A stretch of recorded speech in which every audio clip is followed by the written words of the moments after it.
મિત્રો, ઉનાળાની શરૂઆત થઈ ગઈ છે.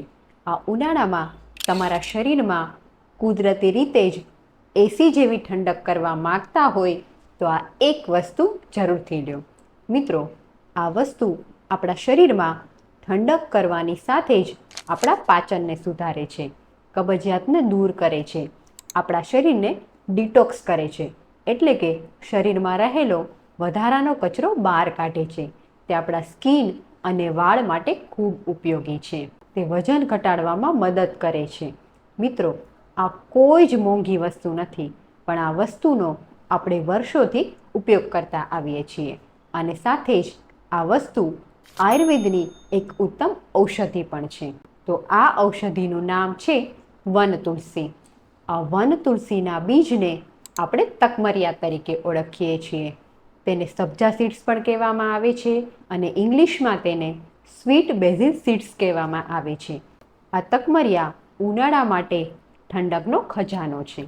તો ચાલો મિત્રો, આજના વિડીયોમાં આપણે જોઈશું કે તકમરિયાના આ નાનકડા દેખાતા બીજ આપણા શરીરમાં કેટલા અદ્ભુત 8 ફાયદા કરે છે.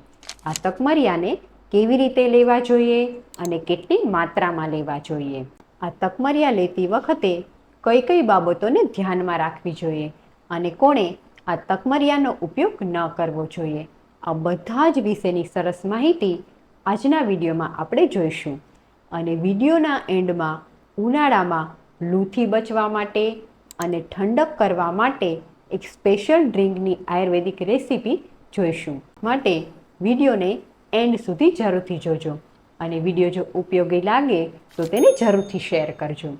નમસ્કાર, હું છું ડૉક્ટર રિદ્ધિ પંડ્યા, સંજીવની આયુર્વેદ હોસ્પિટલ, ગાંધીધામ, કચ્છથી. મોટાભાગના લોકો તકમરિયા અને ચિયા સીડ્સને એક જ માને છે, પણ ચિયા સીડ્સ અને તકમરિયા બંને અલગ અલગ વસ્તુઓ છે. તેમના વચ્ચે શું તફાવત છે તેના વિશે આપણે આવનારા વિડીયોમાં જોઈશું. વન તુલસીનું સંસ્કૃત નામ બર્બરી અથવા તો ખરપુષ્પા છે. ત્યાર પછી હવે આયુર્વેદ મુજબ જોઈએ કે આ તકમરિયાના ગુણ કયા છે. તો આયુર્વેદ મુજબ તેની તાસીર શીત એટલે કે ઠંડી છે. તે સ્નિગ્ધ છે એટલે કે આપણા શરીરમાં ચિકાશને વધારે છે. તે બલ્ય છે, આપણા શરીરમાં બળને વધારે છે. તેની તાસીર ઠંડી હોવાથી તે શરીરમાં પિત્ત અને વાત દોષને ઓછો કરે છે. તકમરિયાના ગુણ જોયા પછી જોઈએ કે આ તકમરિયા આપણા શરીરમાં કેટલા અદ્ભુત 8 ફાયદા કરે છે. સૌથી પહેલો ફાયદો, તે શરીરમાં પિત્ત દોષને ઓછો કરે છે. જેમને પેટમાં બળતરા થતી હોય, છાતીમાં બળતરા થતી હોય, આંખો લાલ રહેતી હોય, મોઢામાં વારંવાર ચાંદા પડતા હોય, કોઠાની ગરમી હોય, માસિક વધારે આવતું હોય, આ તમામ લોકો માટે તકમરિયા ખૂબ ઉપયોગી છે. તકમરિયા પિત્ત દોષને ઓછો કરે છે અને સાથે જ કોઠાની ગરમી ઓછું કરવાનું કામ કરે છે. સાથે જ તે પેશાબને લગતી સમસ્યા, જેમ કે પેશાબમાં બળતરા થતી હોય, વારે વારે યુટીઆઈની તકલીફ થઈ જતી હોય, પેશાબ અટકીને આવતો હોય કે દુખાવો થતો હોય, તે સમસ્યામાં તકમરિયા લેવાથી ખૂબ સારો ફાયદો થાય છે. આયુર્વેદ મુજબ આ તકમરિયા બલ્ય છે એટલે કે આપણા શરીરમાં બળને વધારે છે, આપણા મસલ્સની સ્ટ્રેન્થને વધારે છે. આ તકમરિયા આપણા પાચન માટે ખૂબ ઉપયોગી છે. આયુર્વેદ મુજબ તે લઘુ છે એટલે કે ઝડપથી પચી જાય છે અને સાથે સ્નિગ્ધ છે એટલે જેમના આંતરડા સૂકા રહેતા હોય અને મળ કઠણ થઈ જતો હોય તેમના માટે ખૂબ ઉપયોગી છે.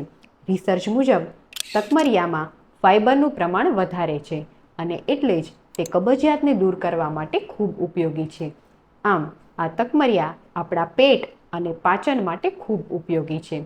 આ તકમરિયા આપણા મેટાબોલિઝમને સુધારે છે અને સાથે જ વજન ઘટાડવામાં પણ મદદ કરે છે. કઈ રીતે? તો તકમરિયામાં જે ફાઇબર રહેલા છે તે આંતરડામાં શોષાતા નથી, પરિણામે તે આંતરડામાં એમ નામ પડ્યા રહે છે અને એને કારણે જ આપણું પેટ ભરેલું હોય એવું લાગે છે અને ભૂખ જલ્દી લાગતી નથી. માટે જેમને વારે વારે કંઈક ને કંઈક ખાવાની ઈચ્છા થાય છે અથવા તો વારે વારે જમવાની ઈચ્છા થાય છે, તેવું જો તકમરિયા લે તો તેનાથી તેમનું પેટ ભરેલું લાગે છે અને વજન ઘટાડવામાં મદદ મળી રહે છે. આ તકમરિયા આપણા સ્ટ્રેસને ઓછું કરવાનું કામ કરે છે. તમને એમ પ્રશ્ન થશે કે સ્ટ્રેસને કઈ રીતે ઓછો કરે છે? તો મિત્રો, આયુર્વેદ મુજબ જ્યારે પણ આપણા શરીરમાં વાત દોષ વધે છે ત્યારે આપણને ચિંતા, વિચારવાયુ અને ટેન્શન આવે છે. તકમરિયાનો સ્નિગ્ધ ગુણ છે.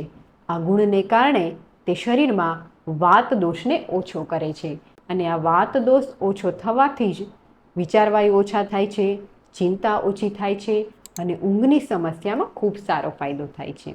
આ તકમરિયા ખાસ કરીને ઉનાળાની ઋતુમાં ખૂબ ઉપયોગી છે, કારણ કે ઉનાળાની ઋતુમાં લેવાથી તે આપણને લૂથી બચાવે છે, ડિહાઇડ્રેશનથી બચાવે છે અને એટલું જ નહીં પણ તે શરીરમાં ઇન્સ્ટન્ટ એનર્જી આપે છે. જે બહેનોની પિત્તની પ્રકૃતિ હોય, કોઠાની ગરમી હોય અને માસિક વધારે આવતું હોય તેવા બહેનો માટે આ તકમરિયા ખૂબ ઉપયોગી છે. રિસર્ચ મુજબ તકમરિયામાં પ્રોટીન, વિટામિન્સ અને મિનરલ્સ રહેલા છે. આ ઉપરાંત તેમાં કેલ્શિયમ, મેગ્નેશિયમ અને આયર્નનો ખજાનો છે. સાથે જ તેમાં એન્ટીઓક્સિડન્ટ પણ હોય છે અને એટલે જ તે આપણા સ્કિન અને વાળ માટે ખૂબ ઉપયોગી છે. તો મિત્રો, આ થયા તકમરિયાના ફાયદાઓ. ફાયદા જાણ્યા પછી હવે આપણે એ જોઈએ કે આ તકમરિયાનો ઉપયોગ કેવી રીતે કરવો જોઈએ. તો મિત્રો, આ તકમરિયાને ક્યારેય પણ સૂકા ન લેવા જોઈએ. તેનો ઉપયોગ હંમેશા પલાળીને જ કરવો જોઈએ, કારણ કે સૂકા તકમરિયા લેવાથી તેનું પાચન થતું નથી અને પરિણામે તેના ફાયદા પણ મળતા નથી. તો આ તકમરિયા લેવાની સાચી રીત શું છે? તો તેના માટે 1 થી 2 ચમચી તકમરિયા લો. તેને સારી રીતે પાણીથી ધોઈ નાખો. ત્યાર પછી તેને 1 ગ્લાસ પાણીમાં પલાળી લો. જો તમારી પાસે માટીનું વાસણ હોય તો તેમાં જરૂરથી પલાળો, કારણ કે માટીના વાસણમાં પલાળવાથી તે શરીરમાં વધારે પ્રમાણમાં ઠંડક કરે છે. તેને ઓછામાં ઓછું 15 થી 20 મિનિટ જરૂરથી પલાળો. અને જો તમે આ તકમરિયાનો ઉપયોગ રાત્રે પલાળીને સવારે કરો છો અથવા તો સવારે પલાળી અને સાંજે કરો છો તો તેનાથી તમને ખૂબ સારો ફાયદો મળે છે.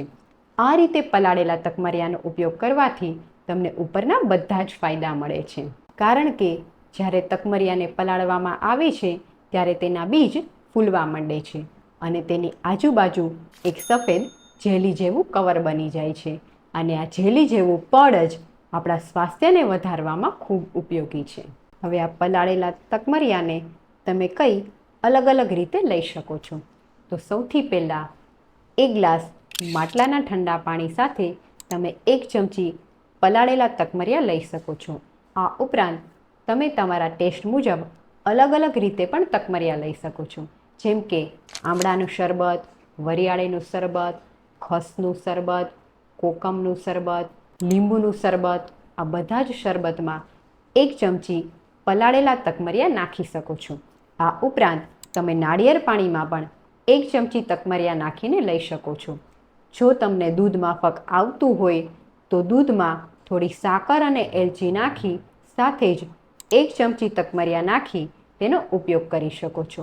આ ઉપરાંત તમે ઘરે બીજા જે પણ કાંઈ શરબત બનાવતા હોય તેમાં પણ 1 ચમચી પલાળેલા તકમરિયા નાખી અને લઈ શકો છો. મિત્રો, તમે આ તકમરિયાને કઈ રીતે લ્યો છો? અમને કોમેન્ટ બોક્સમાં જરૂરથી જણાવજો. હવે આ તકમરિયા કઈ ઋતુમાં ઉપયોગી છે? તો ખાસ કરીને ગ્રીષ્મ ઋતુ એટલે કે ઉનાળાની ઋતુમાં અને શરદ ઋતુ એટલે કે ભાદરવા મહિનામાં આ તકમરિયા ખૂબ ઉપયોગી છે, કારણ કે આ ઋતુમાં આપણા શરીરમાં પિત્ત દોષ વધે છે.